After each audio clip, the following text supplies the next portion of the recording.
bonsoir à toutes et à tous. Merci d'être avec nous ce soir pour un café sur la radicalisation et le djihadisme. Moi j'ai envie qu'on entre très rapidement dans le vif du sujet, de me retourner vers Ali Amin Setoul pour lui demander de nous dessiner un petit peu les contours sociologiques, je dirais, de la radicalisation et de mettre finalement des mots sur ce mal-là. Enfin, ce mal, en tout cas, si tant est que ça en soit un. Est-ce que vous pouvez nous en parler ? Tout d'abord, merci Anne-Marie de nous inviter. C'est toujours un plaisir d'être ici, d'échanger avec le public. Alors effectivement, c'est une bonne question introductive. Qu'est-ce que la radicalisation ? De manière basique, on pourrait dire que c'est un processus par lequel un individu adopte une attitude ou un comportement extrémiste. Bon, c'est plus compliqué que ça, mais c'est une définition basique. Ça induit l'idée d'un changement progressif de la personnalité des individus. Et ce qui est intéressant, c'est que c'est un terme qui émerge surtout à partir de 2005. Alors pourquoi 2005 en fait ? Parce qu'en 2005, on a les attentats de Londres. Et contrairement aux attentats de la période antérieure, qui étaient faits essentiellement par des éléments exogènes aux sociétés occidentales, des groupes du Moyen-Orient, etc. En 2005, on a vraiment des jeunes nés et socialisés en Angleterre qui réalisent des attentats terroristes. Et du coup, il y a là une espèce de virage en 2005 qui est important parce qu'on s'intéresse à partir de 2005 de plus en plus au comment du terrorisme et beaucoup moins au pourquoi. Avant 2005, on disait pourquoi il y a des attentats. À partir de 2005, les chercheurs, les sociologues, les politiques publiques s'intéressent à comment il y a des attentats et comment on fait pour devenir un terroriste. Donc voilà ce qu'on peut dire. Ça, c'est ce qu'on voit dans la littérature relative au terrorisme. Concernant le phénomène djihadiste de manière très globale, si on veut parler des jeunes qui partent en Syrie, il y a un gros noyau de jeunes issus de l'immigration maghrébine, seconde génération. C'est intéressant parce que c'est moins les troisième générations, c'est beaucoup les secondes générations issues de l'immigration. Beaucoup de convertis, comme l'illustre l'expérience de Madame Bons. On compte peut-être environ 30% de convertis. On a aussi des femmes, et ça c'est aussi une nouveauté. C'est-à-dire que dans la première génération de djihadistes qui partaient en Afghanistan, on n'avait que des hommes. Ça c'est aussi une grosse transformation. Au niveau des profils, c'est aussi des jeunes qui ont une assez faible connaissance théologique. D'après les différentes interviews qu'on a, c'est souvent des jeunes qui ont une connaissance assez superficielle, axée sur 2-3 concepts islamiques du type califat. Donc califat, ça veut dire le successeur en arabe. Djihad, donc le combat pour la guerre sainte et l'effort sur soi. Bon, on rentrera peut-être plus dans les détails après. Et la hijra. La hijra, c'est la migration du prophète Mahomet à Médine pour se protéger et puis pour fuir une terre hostile.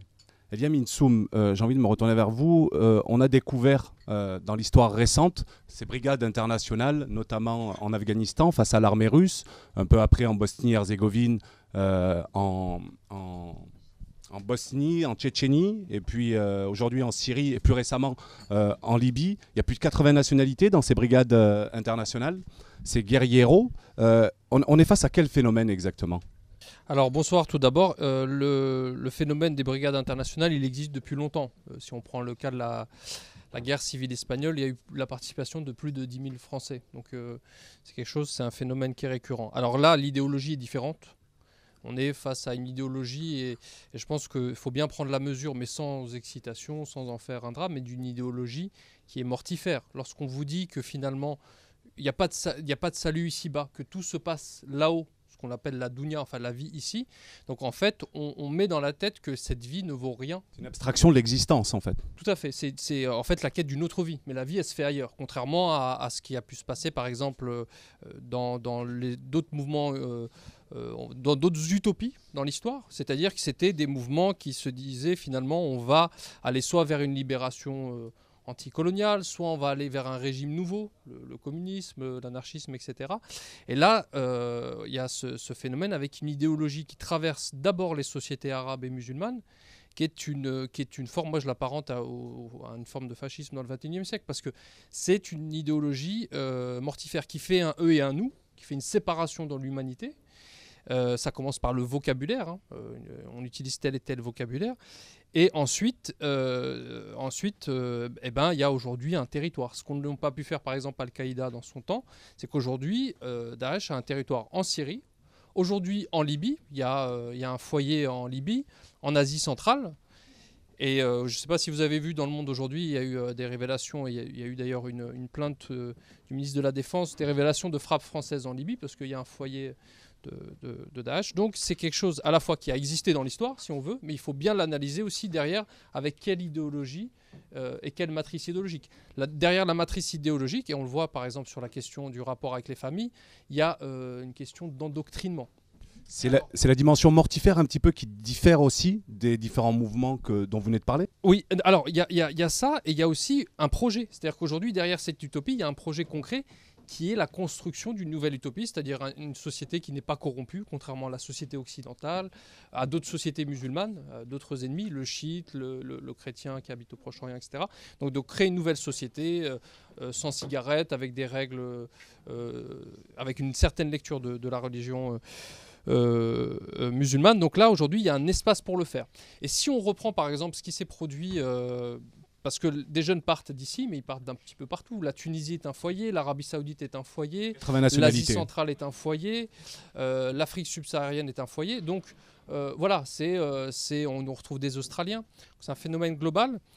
Et il y a de véritables questions qui sont avant tout qui sont des questions de sécurité. Enfin, ce qui s'est produit par exemple dans les expériences qu'on a des années 80, c'est que les personnes qui sont parties en Afghanistan d'Algérie, ce sont eux qui ont été les piliers ensuite, on va dire, des mouvements armés dans la guerre civile algérienne. Donc on a même un recul historique. Parce que apprendre à se battre, apprendre à tuer, c'est quelque chose qu'on n'apprend pas, surtout dans nos sociétés où on ne fait plus de service militaire. Enfin voilà, c'est un apprentissage. C'est un apprentissage. Et derrière, ça a des conséquences sur des sociétés. Les 3000 personnes qui sont revenues d'Afghanistan, à la fin des années 80 en Algérie, ont été les piliers des mouvements armés et on sait la difficulté qu'ont pu avoir les services algériens à les combattre.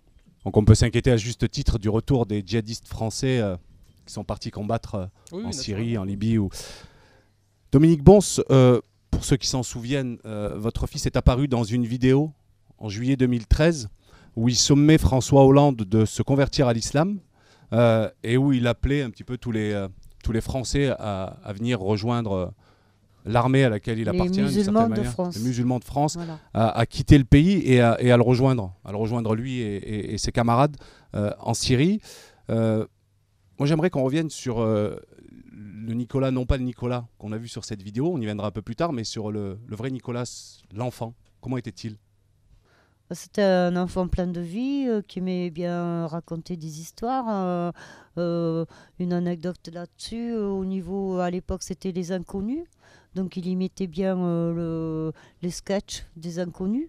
Donc il faisait rire tout le monde, quoi. Ensuite, bon, il a eu une enfance assez normale, quoi, je peux dire. Un enfant épanoui. Épanoui, oui. Avec le manque quand même du père. Puisque bon, moi j'ai divorcé, il n'avait que 3 ans. Ça ne s'est pas vu dans l'immédiat, mais ça s'est vu le jour où il a voulu aller vivre chez son père. Et il avait 15 ans, voilà. Et là, à son retour, il y a eu... j'ai senti un changement en lui. Il était moins gai, voilà.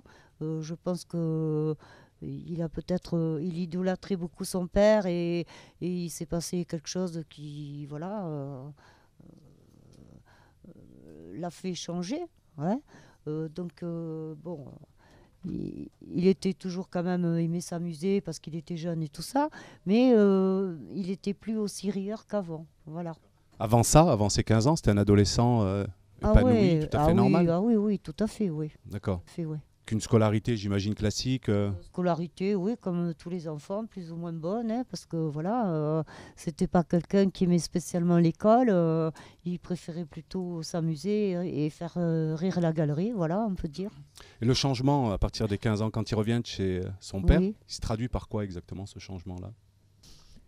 Le changement, voilà, je vais être honnête et franche, il a commencé à fumer des joints, ouais. Donc bon, il a été entraîné là-dedans. Il est arrivé à un point où il en fumait trop. Et puis un jour, je pense qu'il s'est aperçu qu'il était sur la mauvaise voie. Et c'est là qu'il a décidé de se convertir à la religion de l'islam. Il a quel âge lorsqu'il se convertit? Bah, en 2010, 26 ans, un truc comme ça. C'est pas une inquiétude que j'ai eue, c'est un choc parce que je m'y attendais pas. En fait, j'ai jamais inculqué de religion à mes enfants. Je leur avais, bon, ils ont été baptisés. Jamais je leur ai imposé. À un moment donné, je leur avais parlé de catéchisme. Ils n'ont pas voulu. Bon, ben j'ai dit, ils seront plus grands, c'est eux qui choisiront, tout simplement. Voilà. Donc pourquoi il s'est converti? Parce que la raison qu'il m'a donnée, c'est qu'il s'était retrouvé dans cette religion. Voilà. C'est vrai que bon, je m'y attendais pas. Sur le coup, je l'ai un peu mal pris. Mais ensuite, quand j'ai vu qu'il était davantage dans la sagesse, il a arrêté complètement de fumer. Ça, c'est quand même très important, il faut le dire. Aussi bien la cigarette aussi. L'alcool, bon, il buvait pas. Hein, c'était pas... Ce qui vous a inquiété, c'est qu'il arrête de fréquenter les filles, je crois. Bon, il y avait aussi ce malaise. C'était pas un dragueur. Voilà. Et puis bon, lui, il recherchait surtout, comment on peut dire, la fille pure. Voilà. Bon, je vous dirai pas ce que je lui ai répondu à ce niveau-là, mais je lui disais qu'il aurait peut-être du mal à la trouver. Voilà. Mais bon. C'était déjà, lui, dans lui, il lui fallait quelqu'un de pur. D'accord, d'accord. Vous étiez plus rassuré qu'inquiète au final sur la conversion? Oui, au début, j'étais très rassurée. Yamine Soum, ces brigades internationales et cette idée finalement de la guérilla romantique dont vous parliez tout à l'heure, ça a toujours existé. Et on retrouve ce phénomène aussi chez les convertis. Alors c'est quoi véritablement la différence entre les convertis et les musulmans qui ont grandi, eux, dans des familles musulmanes? En fait, dans les deux cas, c'est une conversion à une idéologie. Dans les deux cas, on va dire. Alors peut-être qu'il y a moins de frontières entre une personne qui a grandi dans une culture ou qui a grandi avec certains codes musulmans, mais c'est l'adhésion, parce qu'il y a une rupture avec le modèle familial, peut-être la façon dont la religion a été transmise par les parents, mais là, ça devient la centralité, c'est-à-dire qu'on en fait quelque chose de central. Donc je dirais qu'il n'y a pas une grande différence parce qu'on adhère à une idéologie dans sa globalité. Donc je ne pense pas que ce soit quelque chose finalement de si différent parce que on prend les codes, on prend la façon de voir le monde, de voir, c'est une vision idéologique en fait. C'est pas une adhésion à la religion finalement, c'est alors la ça, vision faut du pas monde. Se tromper là-dessus parce que souvent on dit c'est pas l'islam. Oui, bien sûr que les gens peuvent dire c'est pas, mais c'est une lecture. C'est une lecture comme on peut avoir une lecture du catholicisme, comme on peut avoir une lecture du marxisme. On peut tuer au nom de n'importe quelle idéologie. Ça s'est vu au cours de l'histoire. Voilà, ce qui est intéressant, c'est de relire Hannah Arendt sur la banalité du mal, où elle expliquait que ce père de famille allemand embrassait ses gamins et puis il allait s'occuper de juifs la même journée. Donc c'est aussi la matrice idéologique. Il y a des mouvements comme ça dans l'histoire et là, il y a une matrice idéologique qui est là. Et ces mouvements justement, Yamine Setoul, aujourd'hui, au niveau de l'État, puisque vous êtes au sein du ministère de la Défense, à l'école militaire, quels sont les moyens qui sont mis en place en France, en Europe, au niveau international, justement pour repérer ces profils-là? En fait, c'est pas tant le ministère de la Défense qui s'est investi là-dessus que le ministère de l'Intérieur, qui a été sous l'égide de Pierre Ngaran. Déjà, il était hors de question de faire des exfiltrations. C'est-à-dire qu'aller chercher des Français en Syrie, c'était pas du tout dans le projet parce que ça coûte extrêmement cher et puis parce que c'est dangereux, etc. Maintenant, ce qu'on peut dire par rapport je rebondis par rapport aux brigades internationales, c'est vrai qu'il y a des parallèles. Si on regarde notamment les mouvements d'extrême droite dans les années 90, il faut savoir qu'il y avait beaucoup de jeunes extrémistes de droite qui partaient en Yougoslavie, notamment en Serbie, et qui recherchaient une forme d'adrénaline, une forme de quête d'aventure. Et le parallèle me semble pertinent. Mais ce qui me semble encore plus intéressant, c'est que Daesh a réussi à comprendre la psychologie des jeunesses occidentales. C'est-à-dire que pour ceux qui veulent de l'humanitaire, ils proposent de l'humanitaire. Pour ceux qui veulent de l'adrénaline, du combat, des armes, ils proposent des armes. Donc ils ont cette capacité à capter des profils extrêmement différents. Et c'est ce qui rend un petit peu le phénomène très, très complexe à analyser. Et il y a aussi une autre dimension que je voudrais souligner, c'est la dimension générationnelle. C'est-à-dire qu'il Il y a aussi un conflit entre enfants et parents qui me semble intéressant à creuser. Notamment si on fait le parallèle avec les fractions armées rouges dans les années 70, on se rend compte qu'en Allemagne, par exemple, la bande Abadère, c'était souvent des jeunes qui intégraient ces mouvements contre leurs parents, et notamment contre le silence de leurs parents à l'égard de la période nazie. C'est-à-dire que c'était des jeunes qui étaient d'une certaine manière, qui avaient honte quelque part de leurs parents. Et il me semble qu'on retrouve un petit peu ça aujourd'hui chez les jeunes issus de l'immigration, et notamment les jeunes issus de l'immigration post-coloniale, parce que je pense qu'inconsciemment, il y a une forme de honte non verbalisée à avoir émigré vers un pays qui nous a dominés et qui d'ailleurs continue de nous dominer à travers l'exploitation économique, à travers l'urbanisation, à travers tout ça. Donc à mon avis, il y a aussi quelque chose qui se joue et qui est de l'ordre du non-dit, qui est extrêmement complexe à identifier pour les chercheurs, mais qui doit être creusé. Il y a quelque chose à catharsiser à ce niveau-là aussi. D'accord. Dominique Bons, on est en 2010, Nicolas a 26 ans. 4 ans après, il mourra en Syrie, en kamikaze. Est-ce qu'à ce moment-là, vous repérez déjà des premiers signes d'une radicalisation, ou est-ce qu'il est dans une pratique plutôt classique de sa religion? Je repère plutôt, ils se sont en fait inutiles ici. Voilà. Il n'est pas en osmose avec la société actuelle. Il est sans emploi à ce moment-là ou... Oh ben, de petits boulots, un petit boulot, voilà. Après, bon, il rencontre donc une fois convertis, il rencontre des musulmans avec qui il travaille. L'année 2010, Nicolas a 26 ans, et les premiers signes de radicalisation apparaissent-ils à ce moment-là? Voilà. C'est ce qu'on se... Voilà, non, pas dans l'immédiat. Il y a eu un certain temps qui est passé, enfin je veux dire, après son demi-frère est arrivé en France, et je pense que c'est à partir de là que tous les deux, voilà, il y a eu un changement. Son demi-frère de 8 ans, son cadet, c'est ça? Oui, voilà, Jean-Daniel. D'accord, il revenait d'où? De Guyane. D'accord, puisqu'il vivait avec son père en Il Guyane. vivait avec ses parents en Guyane. Converti à l'islam lui-même? Il s'est converti une fois arrivé en France. Au contact de son frère Nicolas? Non, pas forcément. Il avait déjà ça dans l'esprit. Donc bon, il a posé des questions à son frère, son frère lui a répondu. Et quand mon fils me l'a dit, je lui ai dit tu devrais pas parce que ça va te retomber dessus. Effectivement, on a dit que c'était le grand frère qui avait enrôlé un petit peu. Voilà, enrôlé son petit frère. Voilà. Mais en fait, non. Moi, je pense pas. Et les premiers signes de radicalisation, ce qui vous inquiète très objectivement, c'est quoi? Déjà, son changement dans sa façon de parler. Il voulait en fait que tout le monde pense comme lui parce qu'il y croyait tellement que pour lui, c'était pas normal que nous, on ne puisse pas y croire. Voilà. Et là, je lui disais, écoute, toi, tu as tes idées là-dessus. Maintenant, il faut que tu respectes aussi celles des autres. Et ce que tu fais là, c'est pas bien. Il voulait que vous vous convertissiez, par exemple? Il m'en a parlé au début. Donc, bon, il a vu que ça marchait pas. Et après, il a arrêté. Voilà, il n'a pas insisté. C'est vrai qu'il était assez respectueux. Donc, j'étais quand même sa maman et il m'aimait. Et il me connaissait. Il savait très bien que, voilà, j'allais pas aller dans ce sens. Et à aucun moment, vous ne perdez le contact avec lui? C'est-à-dire, vous êtes jamais, toujours, jamais. D'accord. Donc, jamais. Vous ne percevez pas à ce moment-là peut-être les premiers signes de radicalisation et les signes? Les signes, oui, je les ai sentis. D'ailleurs, j'ai contacté les services de police, puisque je connaissais quelqu'un, en disant, voilà, je m'inquiète pour mon fils, parce que bon, il a quand même des propos bizarres qu'il ne tenait pas avant. Donc apparemment, il aurait été surveillé pendant un temps, mais après on m'a dit qu'on n'avait rien à lui reprocher, mais comme il était majeur, le fait qu'il soit parti en Syrie, c'est passé comme ça, quoi. Et puis en 2013, de toute façon, on ne parlait pas du tout de ça.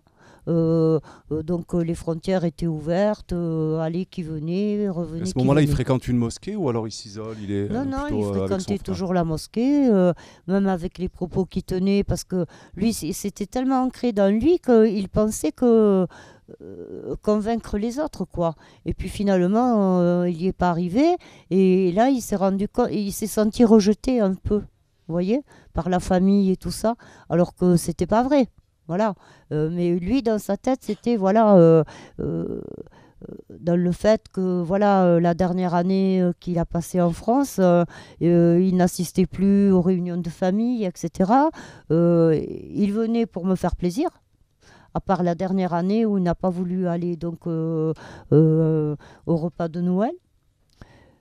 Et il l'a passé avec sa grand-mère d'ailleurs, tranquillement. Il vivait chez sa grand-mère d'ailleurs avec son frère, je crois. Voilà, il allait souvent chez sa grand-mère parce qu'ils se sont beaucoup occupés de leur grand-mère qui était malade. Donc ils se sont beaucoup investis avec cette grand-mère. D'accord. Voilà. Et Ouais. il fréquente des sites internet, je veux dire cette... Disons que mon fils n'était pas vraiment branché là-dessus, ni réseaux sociaux, ni tout ça. Par contre, son petit frère, lui, oui. Bon, et étant plus jeune, déjà, il était plus, comment dire, plus rodé, si vous voulez. Ensuite, bon, il jouait aussi pas mal à des jeux vidéo assez, quand même, style guerre, machin, tout ça, quoi. Mais bon. Je ne veux incriminer personne, hein, loin de là, voilà. Donc je sais qu'ils ont quand même regardé des vidéos tous les deux sur les Moudjahidines, tout ça, et que, mais de là à penser à un départ en Syrie, j'étais à 100 000 lieues qu'un jour ça puisse m'arriver, quoi. Voilà. On va y revenir dans un instant. Eliam Insoum, cette logique de fratrie, on la retrouve un petit peu régulièrement avec les frères Kouachi, avec les frères Mera, avec les frères Abaoud de Belgique, hein, qui le grand Abaoud Abdelhamid qui a enrôlé son frère en Syrie. Ça s'explique comment ça? Bah déjà, il y a la question de la confiance. Bon, elle est pas, tout le monde ne part pas en fratrie. Il y a même des cas où c'est en famille. Il y a une famille à Nice où c'est une famille qui est partie. Oui, enfin, il y en a plusieurs, effectivement. Il y a des logiques où il n'y a pas ces logiques de fratrie. Et dans les logiques de fratrie, on retrouve toujours alors peut-être que vous confirmerez, un frère qui prend l'ascendant sur l'autre. Il y a toujours quelqu'un qui a un discours. On le retrouve chez les frères Kouachi. Il y en a un qui est beaucoup plus moteur, qui entraîne finalement l'autre. Donc il y a cette logique de dynamique. Et puis c'est les réseaux de proximité. Enfin, c'est des réseaux de confiance qui ont toujours existé. Eliam Insoum, sur ce point-là, un mot peut-être?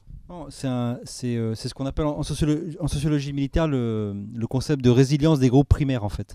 C'est-à-dire que plus vous avez des groupes qui sont affectivement forts, et plus ils vont être efficaces, et notamment dans le contexte actuel où les services de renseignement font un cadrage de plus en plus poussé sur le terrain. Et donc, il faut absolument trouver des gens de confiance. Et c'est pas nouveau, parce que déjà, dans la Grèce antique, on avait des régiments qui étaient faits par certaines armées, notamment à Thèbes, qu'on appelait les bataillons sacrés. C'était des couples, des couples en fait, des couples d'hommes qui étaient des régiments qui étaient extrêmement forts, puisqu'ils étaient extrêmement soudés, quoi. On parlait il y a un instant des jeux vidéo violents, je crois, Dominique, auxquels... Venir à la fratrie, là, Oui. moi je pense qu'en ce qui me concerne, les deux frères, donc mon fils et Jean-Daniel, c'était pas dans le contexte des frères Kouachi, etc. Oui, Ou, oui, des on est bien d'accord. ou les frères Klein aussi à Toulouse. Exact. Voilà. Exact. C'était plus voilà, l'aventure aussi. Hein. Oui, oui, oui. Voir autre chose, peut-être aider tous ces malheureux Syriens qui se faisaient bombarder par Bachar al-Assad, tout C'était simplement. dans une dynamique humanitaire, c'est ça? Voilà, On tout l'a à bien fait. noté. C'était pas pour aller tuer, voilà. Parce que bon, en fait, le parcours de ces frères-là, c'est un parcours assez particulier. C'est des jeunes qui ont fait de la prison, qui se sont baladés dans tout le Moyen-Orient, qui n'ont pas été inquiétés, qui sont revenus. Voilà, le parcours des miens, ça n'a pas du tout été ça. D'accord. Voilà, Ouais. je tiens quand même Bon, à... on le note. à le dire. Vous faites bien de le Voilà. préciser. Je vous remercie. Eliam Insoum, sur les techniques de recrutement, on a beaucoup entendu parler ces derniers mois, les techniques de recrutement de Daesh. Vous faisiez référence tout à l'heure, Dominique, aux jeux vidéo, et je faisais référence moi-même aux sites internet à travers lesquels aussi Daesh recrute énormément. Est-ce que vous pouvez nous dire un mot sur les techniques de communication qui sont employées? Alors oui, c'est une question que j'étudie dans mes recherches. Effectivement, la communication, c'est devenu un enjeu stratégique pour ces mouvements. Ça a commencé avec Ansar al-Sharia en Tunisie, notamment, qui a beaucoup misé sur la dimension réseaux sociaux, etc. Et quand on observe un petit peu aujourd'hui les vidéos de Daesh, on se rend compte qu'il y a très souvent, j'ai regardé quelques vidéos, il y a très souvent 3 étapes en fait. Il y a une première étape où on montre souvent des musulmans victimes de par le monde, par exemple des Palestiniens victimes des armées israéliennes, des Syriens victimes de Bachar. Et ça, c'est la première étape. La seconde étape, ça va être la mise en boucle de versets coraniques qui appellent à la solidarité des croyants, à l'unité de l'Oumma, la nécessité de la solidarité, etc., etc. Et du coup, ce qui découle de ces deux premières étapes, la troisième, c'est un sentiment de culpabilité. En gros, si tu n'interviens pas, si tu ne rejoins pas l'État islamique, c'est que tu es un mauvais musulman. Donc il joue beaucoup aussi sur le ressort de la culpabilité.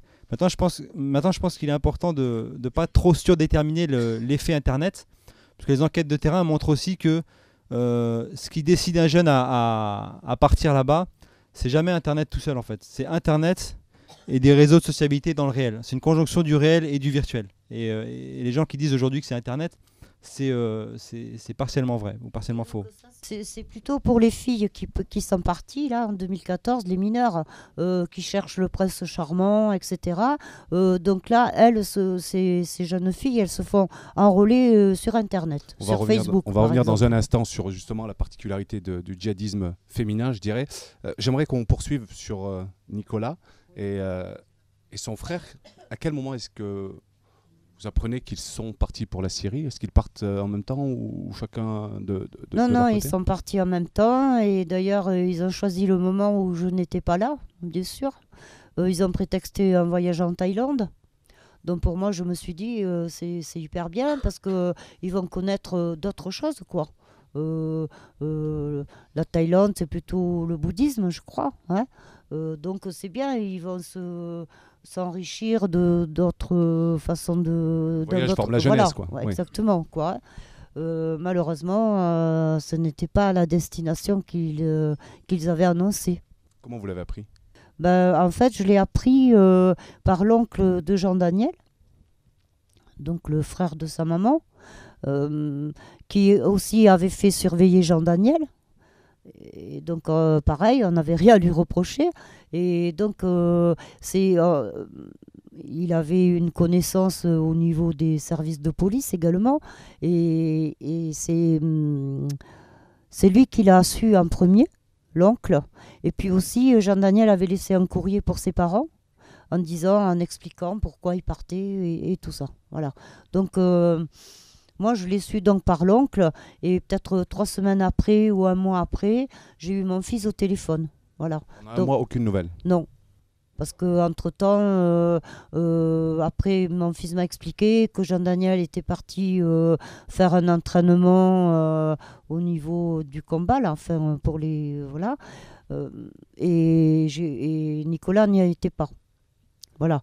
Donc, il a attendu que son frère revienne. Et comme ils étaient 2 frères, ils ne les ont pas séparés. Donc, ils sont revenus ensemble.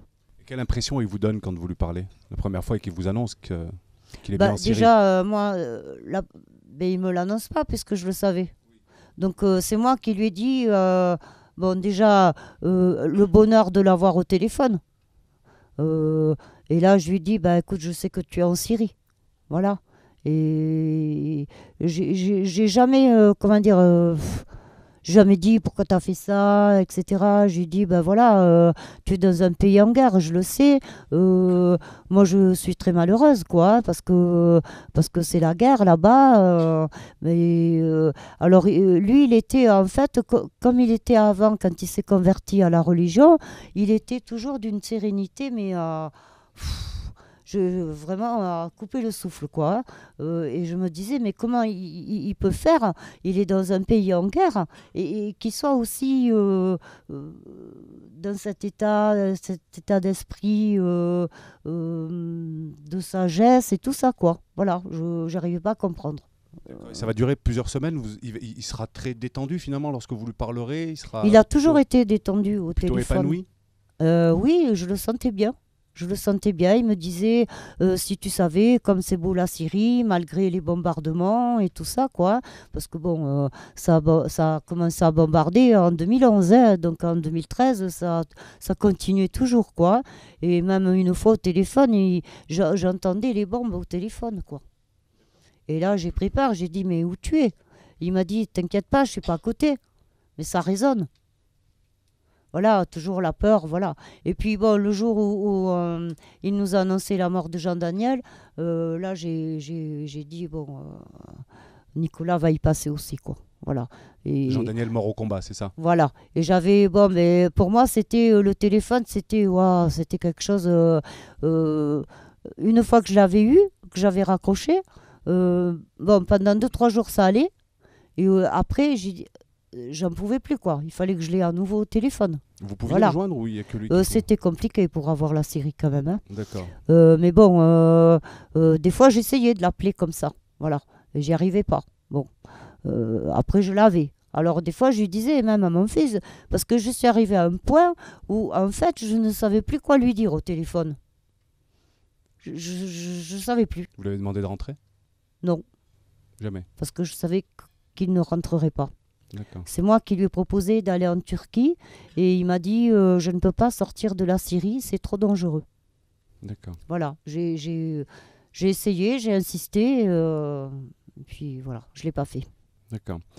Eliamine, c'est cette dimension humanitaire dont on parle, est-ce que c'est un leurre ou est-ce qu'il y a une réalité aussi derrière ça dans les jeunes? Je pense qu'au début du phénomène, il y avait des jeunes qui partaient, notamment qui voyaient les vidéos de bombardement d'Assad sur la population et qui allaient dans un sentiment soit d'aider les sunnites, d'aider les populations civiles, ou alors aussi avec un sentiment anti-chiite, parce que les alaouites sont une espèce de secte chiite. Et donc je pense qu'elle a existé au début à mon sens, parce qu'après, bon, vu la tournure des événements, je pense que c'était beaucoup moins flagrant. À partir pour l'humanitaire, c'était quand même plus difficile, il me semble. Alors je voudrais vous dire que cette dame qui s'appelle Véronique, oui. Que je connais déjà, ça fait bien une année quand même, voilà, 1 an et demi, qui a eu son fils en Syrie et qui vient d'apprendre dernièrement le décès de son fils. Je suis venue soutenir Dominique, qui est la première maman que j'ai eu l'occasion de contacter quand mon fils est parti en Syrie. Enfin, je ne savais pas où il était au départ, mais en tout cas quand j'ai su qu'il était parti. Et effectivement, à l'époque, c'était fin septembre 2014. Quand on allait sur Google et qu'on cherchait de l'aide, c'était Dominique qu'on trouvait en premier. Après, il y a eu d'autres tentatives avec d'autres personnes, mais qui ont été moins concluantes. Je ne les citerai pas là ce soir. Genre Donia Bouzard. Mais je la cite quand même. Peu importe. Il y a un travail qui a été fait. Je ne reproche pas son travail, mais enfin, en tout cas, sur la partie aide aux familles, c'est très contestable. Ce que je voulais dire, c'est que je me retrouve dans certaines choses que vous venez de dire, mais pas tout. Moi, juste pas pour rentrer dans mon histoire, parce que ce n'est pas le propos ce soir, juste pour... compléter ce que vient de dire Dominique, ce que je voudrais préciser, c'est qu'en fait, il y a presque autant de cas qu'il y a de jeunes. C'est difficile de faire des... pardon ? Oui, voilà, de typologie, parce qu'en fait, c'est extrêmement varié. Quentin était un converti, 23 ans là-bas, enfin 22 ans quand il est parti. Il n'a pas été radicalisé par un frère de sang, mais un frère de proximité. Réseau de proximité qu'on est en train de remonter en ce moment, puisque la personne qui l'a radicalisé est en prison. Travail rémunéré, hein, ce travail de recrutement est rémunéré. En banlieue où j'habite, mais c'est vrai ailleurs, hein, en province. Voilà. Donc ça, c'est dramatique aujourd'hui. La raison qui l'a poussé à partir était effectivement humanitaire au départ, encore en 2014. Il est tombé amoureux de cette religion. Au départ, il avait un vrai élan spirituel. Mais en fait, il a été dévié de cet élan spirituel. Et ce n'est pas par Internet que ça s'est passé. C'est vraiment au contact d'une ou plusieurs personnes. Bon, on en a identifié une en particulier. Il y en a vraisemblablement d'autres qui ont pignon sur rue, hein, en France en tout cas. Un vrai réseau de recrutement. Ah oui, Daesh est en France. D'accord, bien sûr, il est là-bas. Mais pour lutter contre Daesh, il faut lutter contre ces réseaux de recrutement en France qui sont des réseaux, des filières rémunérées. Ils sont payés pour ça. 10 à 15 000 euros parfois par tête de jeunes qu'ils envoient. Et donc on leur ment. Mon fils, on lui a menti, comment dirais-je, sa motivation de départ était sincère, et petit à petit, voilà, ça c'est devenu un projet un peu politique, idéologique, c'est une prophétie. Et si il y a des gens qui sont concernés par des jeunes partis, ce qu'il faut dire et clamer haut et fort, je pense que ces conférences servent aussi à ça, c'est que les jeunes qui partent aujourd'hui ont tous vocation à mourir. C'est de la chair à canon aujourd'hui qu'on recrute. Votre fils s'est retrouvé au cœur des combats ? J'en sais rien. Je ne sais pas précisément ce qu'il a fait, on ne l'a jamais su. On ne l'a jamais vu avec des armes, on ne l'a jamais vu sur des vidéos où il se mettait en avant. Donc il n'y a rien qui le prouve, mais qu'on soit clair, quand on va là-bas aujourd'hui, malheureusement, et qu'on rejoint l'État islamique, on est obligé de porter des armes, parce que c'est la finalité. Donc de toute façon, même s'ils ne sont pas, si vous voulez, recrutés et castés, parce qu'il y a un casting au début quand ils arrivent pour aller au combat, mon fils n'était pas un violent, il y allait vraiment dans une démarche spirituelle, mais à un moment, c'est le passage obligé. Et là, il est mort, on ne sait pas dans quelles circonstances, ça nous a été annoncé très froidement sur WhatsApp, on ne sait pas quand il est mort. Qui vous l'a annoncé ? Un inconnu. Un inconnu qui s'est présenté comme un ami de mon fils, qui n'est pas lui-même au courant des circonstances dans lesquelles il est mort, mais qui nous a envoyé un testament non daté et qui nous dit, si tu le reçois, puisqu'il me tutoyait, c'est que ton fils est mort. En français. Vous n'avez vu aucune confirmation Non, et ça ne sera jamais confirmé, puisque les corps, on ne va pas les chercher. L'État lui-même ne nous dit pas que c'est vrai. Il nous dit que c'est peut-être un faux, mais il faut faire comme si c'était vrai, parce que de toute façon, voilà, on nous annonce un deuil. C'est très violent, c'est hyper violent. Et nous, on avait des liens avec notre fils très réguliers jusqu'à mi-novembre, des conversations très, très fréquentes sur WhatsApp. Le lien n'était absolument pas rompu avec nous. Il n'est pas parti pour des raisons parce qu'il était fâché avec nous. Donc il y a aussi beaucoup de jeunes qui partent et qui sont pas en déshérence au sens on a voulu les présenter parfois, vous savez, une famille, des parents, oui, des parents soudés, un père, une mère, un frère, certes différent de lui, mais ça se passait bien. Il faisait des études, bac+3, mais il y a un moment, bon, il y a eu alors une tentation. Je ne sais pas comment expliquer ça, c'est-à-dire que les gens qui les recrutent sont très doués. C'est bête à dire et je ne veux pas leur donner de l'importance, mais malheureusement ils le sont, on est moins doués que... Sur des ressorts psychologiques, c'est ça ? Oui, on parle de dérive sectaire, si au moins Donia Bouzar dit un truc de vrai, c'est quand même la dérive sectaire, parce qu'il s'appuie sur des méthodes qui ressemblent à ça. Mais mon gamin n'était pas un gamin fragile au sens paumé.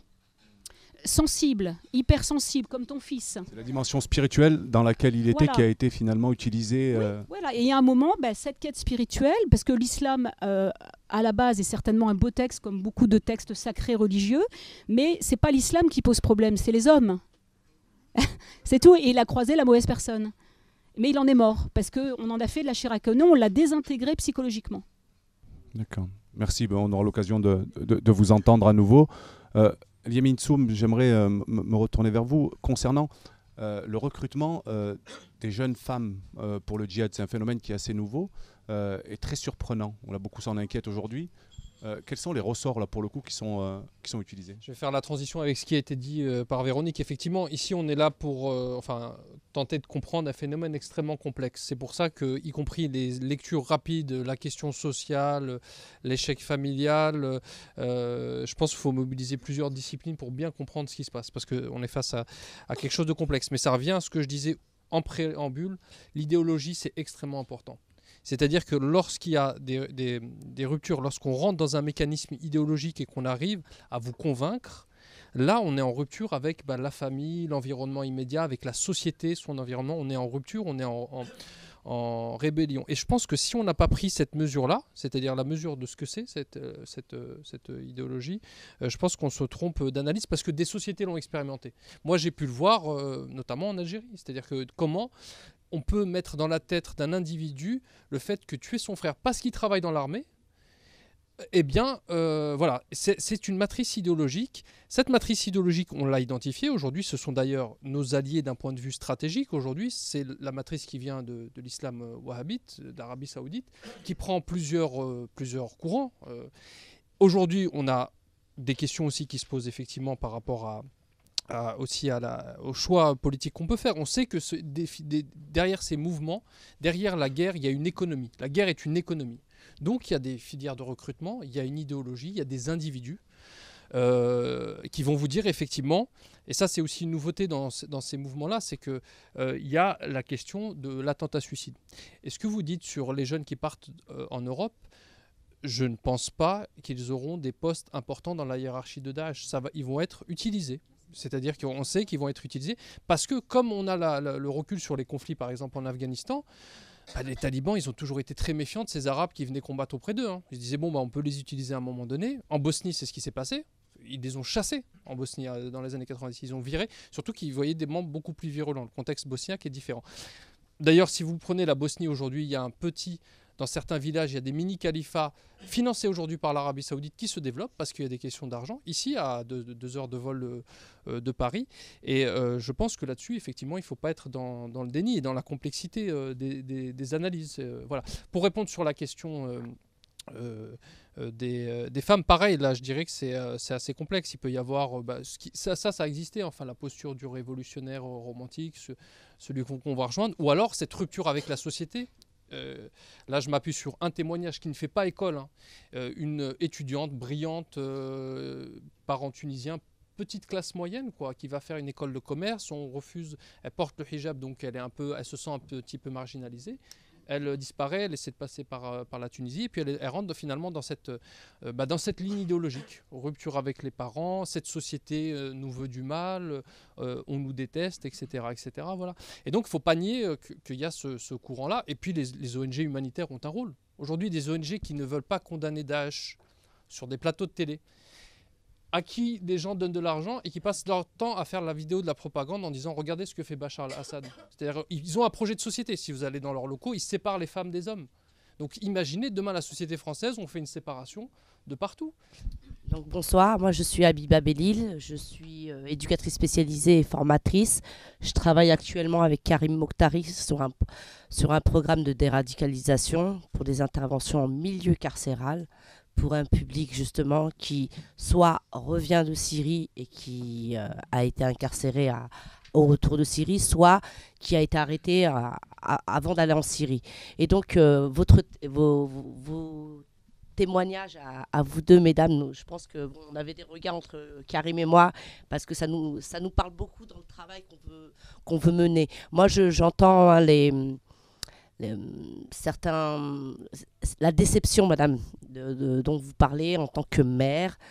On espère, nous, dans ce qu'on veut mener, on est des gens de terrain, on est des gens engagés, le vécu voilà, on est porté vraiment par un engagement qui relèverait peut-être du militantisme. Et voilà, on n'a aucune étiquette, etc. Et nous, on est en train de se questionner parce qu'on a travaillé tout un programme qu'on propose aux administrations pénitentiaires. Et en même temps, on est en train de se questionner véritablement. Voilà, on a des idées, on veut faire intervenir, etc. Certaines personnes, voilà, des experts dans leur domaine. On va intervenir également. Et en même temps, on se pose aussi la question quelque part de...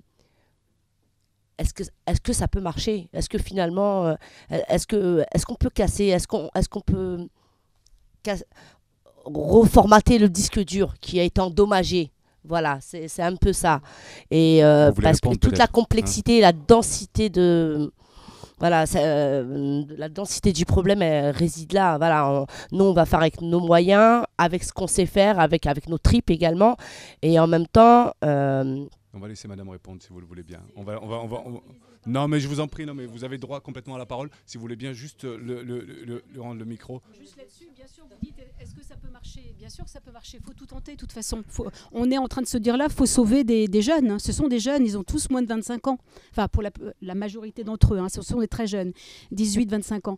Et moi, j'aurais adoré que mon fils rentre et puisse profiter du fameux centre de déradicalisation qui avait été annoncé par Valls et qui a capoté. Hein. Je crois qu'il ne sortira jamais, enfin en tout cas, si j'en crois ce qu'a... Oui, mais enfin bon. En tout cas, pour l'instant, ce n'est pas très électoraliste, on va dire, pour parler. Non, ben enfin c'est vrai en plus, en même temps. Hein. Parce qu'il y a de la politique là-dedans. Mais est-ce que ça peut marcher? Oui, bien sûr. Ça ne marchera pas pour tout le monde. mais ça marchera pour certains. Certains sont irrécupérables, soyons clairs. Ceux qui sont animés de violence extrême, et pour certains, ça ne marchera pas. Mais par contre, pour d'autres, oui. Je vais vous dire pourquoi je pense ça. Parce que quand on voit les programmes qui existent, par exemple, pour les enfants soldats, qu'on récupère, des gamins beaucoup plus jeunes, hein, qui ont violé, tué, etc., c'est des travaux très sérieux qui existent. Alors maintenant, ça mobilise des hommes et de l'argent. Il faut vouloir le faire. Et on les reconnecte à l'empathie, tout simplement. C'est un manque de volonté politique ? Bien sûr qu'il y a un manque de volonté politique. On va y revenir tout à l'heure sur les actions qui sont mises en place. J'aimerais qu'on revienne sur Dominique. Dominique, on est en 2013. Vous avez régulièrement votre enfant au téléphone. Vous avez appris le décès au combat de son demi-frère, Jean-Daniel. 2 jours avant de se faire sauter, il vous appelle. Oui, je l'ai le 19 décembre au téléphone. Il a une voix tout à fait normale. Pas quelqu'un qui sait qu'il va mourir 2 jours après. Voilà. Donc je me pose la question, est-ce que vraiment il savait ou alors on lui a dit au dernier moment? Voilà. Vous optez pour quelle, j'allais dire, option pour le coup? Moi je pense qu'on les avertit vraiment au moment de la dernière minute de l'action. Voilà. Comment vous l'apprenez? Comme Véronique. C'est pas top, hein, un SMS. D'un inconnu? Ah oui, qui parlait français aussi. Donc j'ai le réflexe de rappeler aussitôt. Et je lui ai demandé qui c'était. Et il n'a pas voulu me le dire. J'ai posé quelques questions. Comment ça s'est passé? Voilà. Il m'a dit, dites-vous bien que de toute façon, votre fils est au paradis. Voilà. Ouais. Ça, là, au moins, c'est réglé. On n'en parle plus. Hein. Et vous avez aucune confirmation du Quai d'Orsay Aucune. Personne ne vous appelle, personne mais pas du tout. De toute façon, je vais vous dire, même pas un avis, une carte de condoléances. Nos enfants étaient, sans faire d'amalgame sur les Maghrébins ou quoi que ce soit, dès l'instant que les jeunes sont nés en France, ils sont français. Hein. Donc j'estime que quand même la moindre des choses, c'est au moins d'envoyer une carte de condoléances. Oui. Même s'ils ne le pensent pas. Parce que, en fait, je vais vous dire un truc, tous ces jeunes qui sont partis en Syrie, ce n'était pas le problème du gouvernement. Hein. Le problème qui les occupe, c'est les retours. Ouais. Parce que qu'est-ce qu'on va faire d'eux? On les retrouve tous en prison. Hein, ils sont en train de moisir en prison. Ils préfèrent les voir mourir sur place. Mais de toute façon, s'ils restent là-bas... il n'y a pas photo, ils ne vont pas vivre éternellement, hein, voilà, c'est tout. Et l'État, après l'annonce de la mort de votre fils, est-ce qu'il a été présent à vos côtés? Madame disait il y a un instant que ce n'était pas du tout le cas, qu'il n'y avait pas de volonté politique véritablement, et vous concernant, ça a été... mais pas du tout, moi j'ai écrit au ministère des Affaires étrangères pour dire voilà, mon fils est mort en Syrie, je demande un acte de décès. On m'a répondu, gentiment au début. Là, ils m'ont donné quand même dire nos condoléances, mais parce que c'est moi qui ai écrit, vous voyez. Et en disant, écoutez, il n'y a plus d'ambassade à Damas depuis 2012 et le corps ne peut pas être rapatrié. Merci du renseignement, ça je savais déjà. Hein, moi, je vous demande pas ça, je vous demande un acte de décès. Et donc, voilà, depuis fin 2013, et tous les jeunes qui sont morts là-bas, aucun parent n'a un acte de décès de leurs enfants. Administrativement, voilà. Pardonnez-moi, hein, mais vos enfants sont toujours en vie? Ah oui, tout à fait. Disparus. Oui, parce qu'il faut faire une présomption d'absence. Moi, je ne l'ai pas faite, hein, je le dis franchement. Alors ça pose énormément de problèmes pour des jeunes qui pouvaient, ne serait-ce qu'un héritage, par exemple. Hein? Alors, le jeune, il est mort, il a un frère, une sœur ou plusieurs frères et sœurs. L'héritage, ça bloque.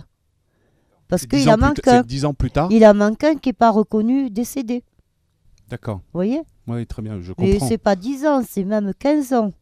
C'est-à-dire pendant 15 ans, il faut qu'il soit déclaré comme disparu pour pouvoir... Voilà, et encore, c'est pas sûr d'avoir un acte de décès. Hein. D'accord. Eliamine Setoul, quelle est l'application de l'État? Quelles sont les actions qui sont mises en place, notamment pour ceux qui sont morts en Syrie et plus généralement ceux qui reviennent aussi? Je crois qu'hélas, ça a été dit par ces deux mamans, il n'y a pas grand-chose. Hein. D'une part parce que ce qui les inquiète surtout, c'est plus le retour que l'aller. Même si maintenant, ils mènent des politiques pour éviter, notamment la ligne verte, je crois qu'elle est gérée par Dounia Bouzard d'ailleurs, qui essaie d'empêcher les jeunes de partir. Mais oui, je le redis, c'est vraiment les retours qui inquiètent l'État.